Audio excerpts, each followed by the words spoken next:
Halo semua, kembali di channelnya Chef MJ Solution. Nah, di video kali ini saya akan membahas tentang fenomena orang-orang yang mempunyai utang di pinjol, lalu mereka itu diancam, diteror, ditagih dengan cara-cara luar biasa yang berbeda-beda. Ada yang menagih dengan cara-cara yang wajar, dengan kata-kata yang sesuai dengan SOP yang ditetapkan oleh aturan OJK. Ada juga yang penagihan DC pinjaman online yang justru malah melanggar aturan ketetapan yang sudah ditetapkan oleh otoritas jasa keuangan tersebut.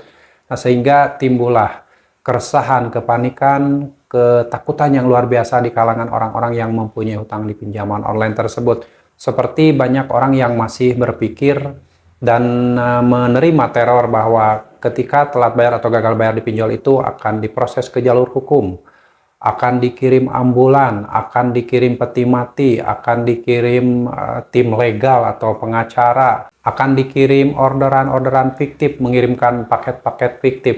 Itu sering sekali dialami oleh orang-orang yang saat ini mempunyai utang di pinjaman online dan sudah mendekati jatuh tempo.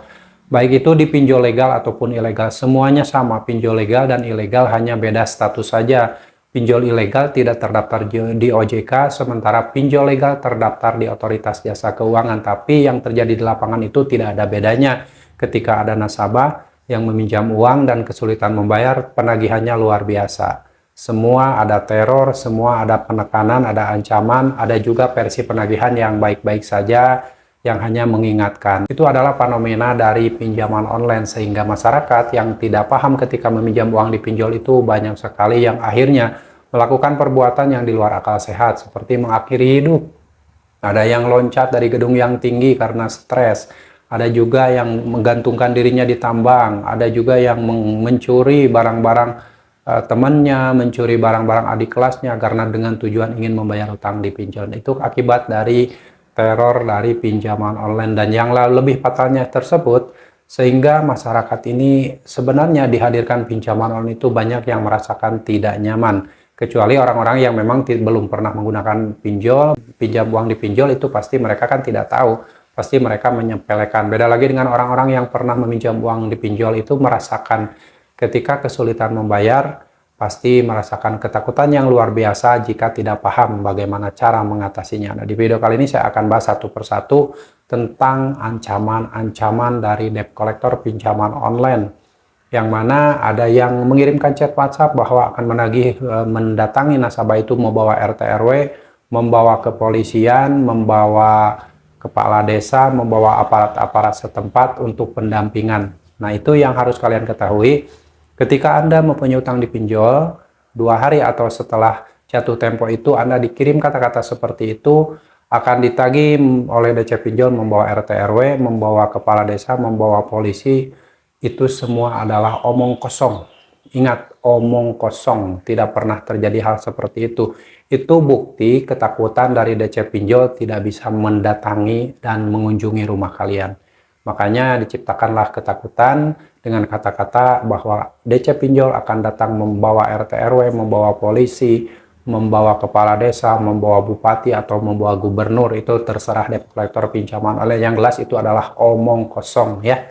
Omong kosong, tidak usah direspon, tidak usah dibalas, tidak usah dianggap. Itu adalah kebohongan dari debt collector pinjaman online. Lalu selanjutnya, di antara teman mungkin ada yang pernah ketika telat bayar di pinjol itu diancam akan diproses ke jalur hukum, akan dipenjara.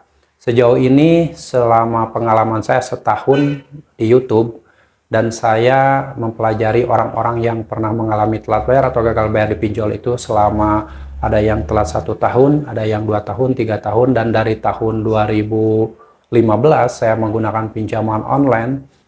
Itu sampai saat ini saya belum pernah mendengar ada orang yang dipenjara karena tidak mampu membayar utang di pinjaman online. Makanya buat teman-teman, ketika diancam diproses ke jalur hukum, akan dipidana, akan dipenjara, itu semua adalah omong kosong dan tidak perlu dianggap. Itu adalah menakut-nakuti kalian supaya si DC pinjol tersebut segera mendapatkan struk bayar dari kalian. Kalau kalian takut, kalian akan berpotensi mencari dana talangan untuk membayar utang di pinjol tersebut, sehingga si DC pinjol tertawa, Anda sengsara. Lalu selanjutnya, kalian yang telat bayar atau mungkin baru jatuh tempo di pinjaman online itu, ada yang diancam oleh DC pinjol dengan dikirimkan video yang berisi video tersebut seolah-olah Si debt collector pinjaman online sedang ada di jalan akan mengunjungi rumah kalian. Ya, coba siapa yang pernah dikirim video oleh DC Pinjol bahwa dia itu sedang di jalan menuju rumah kalian, tuliskan di kolom komentar. Semua itu adalah omong kosong. Semua itu kebohongan dari debt collector pinjaman online karena dia sangat takut nasabahnya tidak bayar. Sehingga berbagai upaya penagihan dilakukan agar kalian segera melakukan pembayaran. Diharapkan kalau kalian takut, si DC Pinjol berharap kalian melakukan pembayaran. Nah, itu adalah video omong kosong, tidak pernah terjadi sampai saat ini. Lalu selanjutnya ada penagihan dari DC Pinjol yang bilang bahwa akan menyita barang-barang kalian. Akan menyita barang-barang yang ada di rumah karena kalian tidak mampu membayar hutang di pinjol. Ingat kawan, ketika kalian meminjam uang di pinjol itu yang dijaminkan hanya data-data di KTP, foto selfie dengan KTP, lalu kalian menjaminkan wajah kalian atau swafoto yaitu dengan mengap-mangap, kedip-kedip, tengok kanan, tengok kiri seperti buronan atau seperti tahanan. Dipoto dari samping, dari depan, dari belakang. Itu makanya hanya itu data-data kekuatan debt collector pinjaman online. Makanya selalu mengancam bahwa ketika kalian mempunyai utang di pinjol, memasuki jatuh tempo atau telat bayar, debt collector pinjaman online selalu bilang akan menarik paksa barang-barang yang kalian miliki di rumah.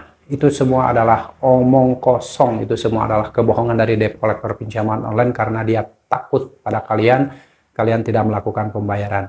Jadi jangan dibolak-balik ya, jangan dibolak-balik. Itu si debt collector pinjaman online itu sangat ketakutan kalian tidak membayar.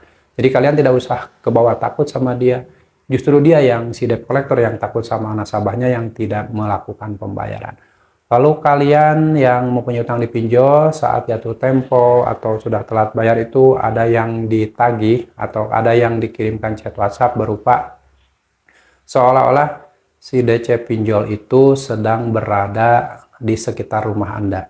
Misalkan mengirimkan semacam Sherlock atau lokasi, screenshot dari lokasi posisi dia seolah-olah lagi ada di sekitar rumah Anda. Misalkan di rumah Anda, di sekitar rumah Anda itu ada tempat depot isi air minum atau ada minimarket. Nah, si DC Pinjol mengakali semua itu dengan dia melihat di Google Map posisi rumah kalian. Nah, dia cari ada lokasi-lokasi yang sekitar rumah kalian itu ada apa saja. Setelah itu dia screenshot dan dikirimkan kepada kalian, lalu disampaikan bahwa si DC Pinjol tersebut sedang berada di dekat rumah kalian, seperti dekat minimarket, di dekat depot isi ulang air minum, ada dekat pom bensin dan sebagainya. Pokoknya tempat-tempat yang berdekatan dengan rumah kalian. Itu semua adalah omong kosong ya, jangan mau dibohong-bohongi. DC Pinjol itu membohongi kalian supaya kalian takut lalu mencari dana talangan, meminjam kemana-mana, dan akhirnya melakukan pembayaran. Itu keinginan dari debt collector pinjaman online ya. Lalu selanjutnya mungkin ada juga di antara kalian yang ketika telat bayar di pinjol itu ada yang dikirim chat WhatsApp yang berisi bahwa DC Pinjol itu akan datang menagih ke rumah kalian membawa tim legal atau pengacara atau kuasa hukum untuk memproses keterlambatan pembayaran kalian, lalu akan memproses ke jalur hukum. Setelah itu akan menarik uang secara tunai di rumah kalian. Itu semua adalah omong kosong. Belum pernah terjadi dari 2019 sampai sekarang itu orang yang telat bayar gagal bayar di pinjol itu belum pernah ada yang didatangi tim legal atau tim pengacara bersama debt collector tersebut. Itu hanyalah kata-kata yang sengaja dirangkai oleh DC Pinjol untuk menakut-nakuti kalian. Tidak ada dan tidak pernah terjadi yang punya utang di pinjol lalu diproses ke jalur hukum, dipenjara, dan sampai saat ini belum pernah terbukti. Makanya itu adalah omong kosong dari DC Pinjol yang hanya menakut-nakuti kalian saja.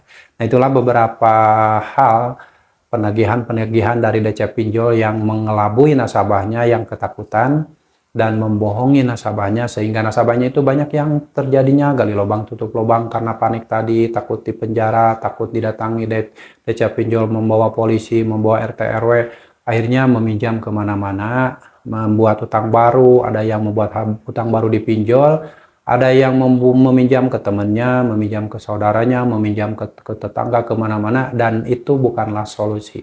Ketika kalian mempunyai utang di pinjol dan tidak mampu membayar, solusinya hanya satu, yaitu gagal bayarkan. Dengan gagal bayar, hidup kalian akan lebih baik, daripada terus-terusan membayar utang dipinjol dengan membuat utang baru atau gali lubang tutup lubang, akan menyengsarakan hidup kalian di kemudian hari. Oke, jadi dari sekarang stop kepanikan, stop kecemasan, stop ketakutan, karena semua yang dikirimkan oleh DC Pinjol melalui chat WhatsApp, SMS, atau telepon atau email itu hanya katanya, tidak ada faktanya. Adalah kebohongan dari DC Pinjol untuk menakut-nakuti kalian. Oke, saya harap setelah kalian menonton video ini, kalian bisa lebih tenang, karena sesungguhnya gagal bayar di pinjaman online itu bukanlah akhir dari segalanya. Kalian masih tetap bisa memperbaiki hidup kalian, bisa memperbaiki masa depan kalian dengan cara stop pembayaran di pinjol, gagal bayarkan semuanya. Kalian niatkan untuk berhenti dan tobat dan tidak meminjam uang riba lagi di pinjaman online. Setelah itu, setelah kalian memutuskan untuk berhenti dan tidak membayar hutang lagi di pinjol, insya Allah suatu saat nanti di hari kiamat Allah akan melunaskan hutang-hutang kalian dengan jalan Allah, dengan cara Allah, dan Allah akan mengampuni orang-orang yang mau berubah dan mau bertobat setelah sebelumnya mungkin terjun ke dunia riba pinjaman online. Semoga sharing ini bermanfaat dan kalian harus tetap semangat siapapun yang saat ini sedang mengalami kesulitan apapun. Saya doakan semoga Allah segera memberikan solusi pada kalian dan memberikan jalan terbaik untuk hidup kalian agar bisa lebih baik tanpa riba pinjaman online. Sampai jumpa lagi di video saya selanjutnya. Wassalamualaikum warahmatullahi wabarakatuh.